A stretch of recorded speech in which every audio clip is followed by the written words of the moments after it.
trapped in the woods, the missing bride's survival during a wedding trip.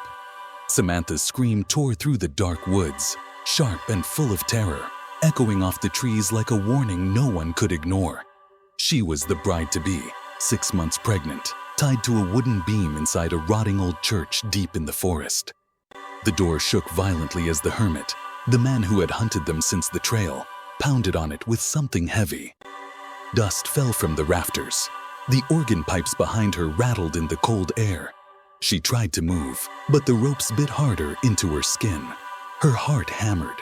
Her friends were nowhere in sight, and the hermit muttered from behind the door, "You're not leaving this place." Then the door hinges creaked, and the metal began to bend inward. Just hours earlier, everything had felt safe. Samantha and her friends, Emily, Grace, Lauren, and Megan, had gone into the woods for one last quiet weekend before the wedding. The caretaker at the campsite warned them to avoid the northern trails because the map hadn't been updated for years, but the girls laughed it off and took the path anyway. At first, they joked, took pictures, and talked about baby names. The sunlight broke through the tall trees, and the air smelled like pine and dirt. They had no idea they were walking deeper into the wrong part of the woods. After a few hours, the map stopped making sense. The trail twisted in ways it shouldn't, and every direction looked the same. Tension built between the friends. Lauren said they should turn back. Emily insisted they keep going. Samantha grew tired faster than usual, and everyone slowed to match her pace. Then, needing privacy, she stepped behind some bushes. The others waited, calling her name and joking about her taking forever, until the joking stopped. Samantha didn't answer. A soft snapping of branches echoed from the trees. Grace Dubabua. Emily froze as the rock rolled to a stop, dust puffing around it. For a moment, none of the girls breathed. Then a second rock flew from the shadows, hitting a tree so hard the bark cracked.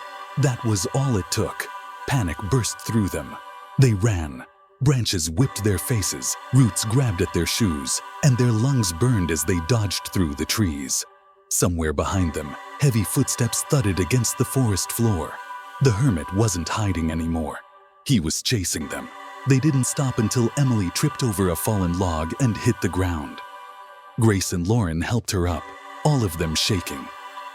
"We have to find Samantha," Grace gasped, her voice breaking. Emily pointed back the way they came, toward the part of the forest that felt darker, colder, wrong. None of them wanted to go in that direction, but they couldn't leave their friend behind. They retraced their steps slowly, calling her name in trembling voices. The forest stayed silent. The air felt thicker, heavier, like the trees themselves were listening. Then, from deep between the trunks, a figure stumbled toward them. Emily screamed before she realized it wasn't the hermit. It was a woman. Her clothes were torn, her face bruised, and dried blood ran down her leg. She collapsed into Megan's arms, shaking uncontrollably. "Run," she whispered. "He took me. He's been watching you. He took your friend." Her eyes darted around, terrified. "He's not far." The girls helped her stand, but before they could ask anything else, a sharp crack echoed through the woods, the snap of a branch under someone's weight. Close. Too close. Everyone turned toward the sound, hearts thudding like drums. The woman's eyes widened in horror. She pointed behind them, her voice barely a breath. "He's right there." The girls spun around, and for a split second they saw him, just a shadow between the trees, tall and still, like he had grown out of the forest itself. His face was hidden under a filthy hood, but they could feel his stare. He didn't rush. He didn't yell. He just stepped forward, slow and certain, as if he already knew they had nowhere to run. The injured woman let out a choked sob and clung to Megan. "Please, don't let him take me back." Emily grabbed the woman's arm, and they bolted again, pushing through branches that scraped across their skin. The forest grew darker as clouds rolled in overhead. Every direction looked the same: trees, roots, shadows, but they kept moving.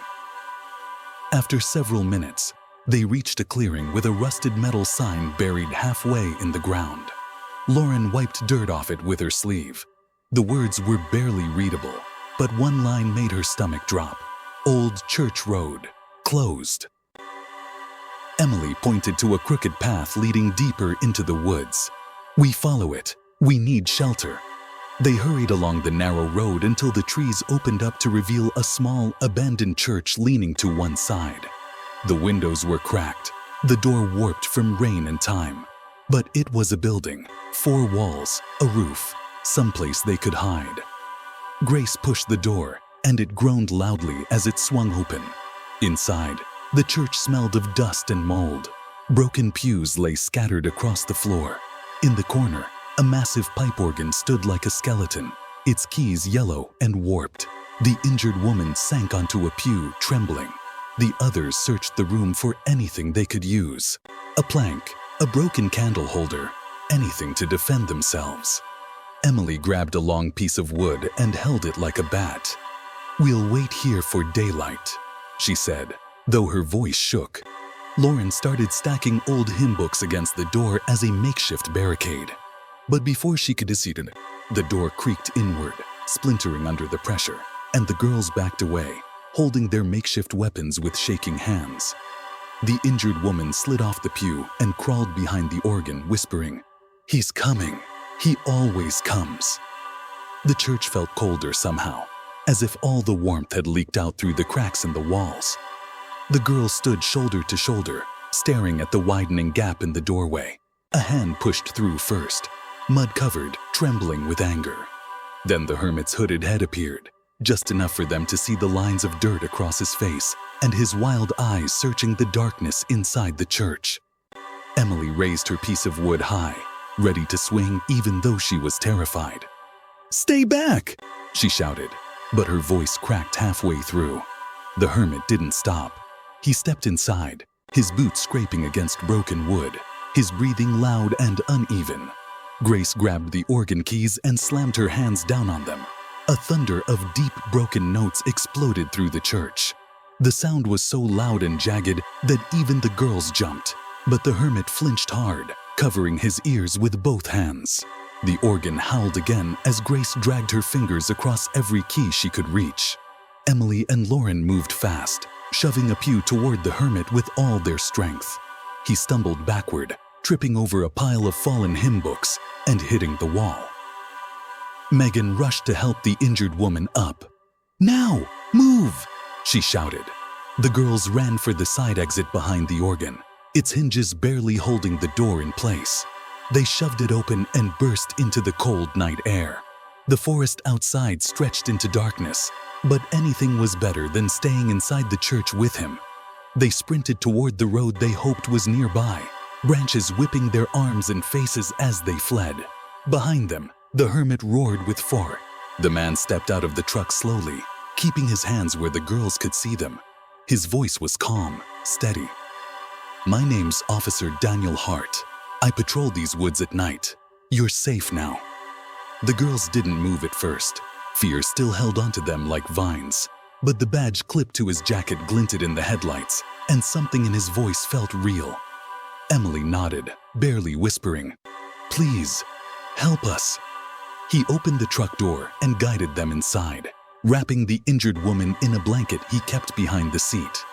As they drove, the forest rolled by in long blue shadows, quieter now, as if the trees themselves were relieved. Megan kept looking out the back window, afraid the hermit might burst onto the road. But the only thing behind them was darkness growing smaller and smaller. Officer Hart radioed for backup, his voice sharp with urgency. "We've got multiple victims. Possible abductor still active. Requesting immediate units." When they reached the ranger station, warm light spilled out of the windows. Other officers hurried to meet them, leading the girls inside and giving them water and blankets. The injured woman was taken to a nearby clinic. For the first time, Samantha's friends let themselves cry, not from fear, but from finally feeling safe. They told the officers everything: the traps, the chase, the church. Samantha still tied inside. A rescue team was sent immediately. Hours later, just as dawn broke across the sky, the door opened, and Samantha stepped into the station. Her friends rushed to hug her, all talking and crying at once. She was shaken and exhausted but unharmed. "He's gone," one of the officers said. "We caught him near the river. It's over now." Samantha pressed her hands to her belly and whispered a soft thank you. The sun rose higher, casting pale blue light across the forest outside. The nightmare had ended, but the bun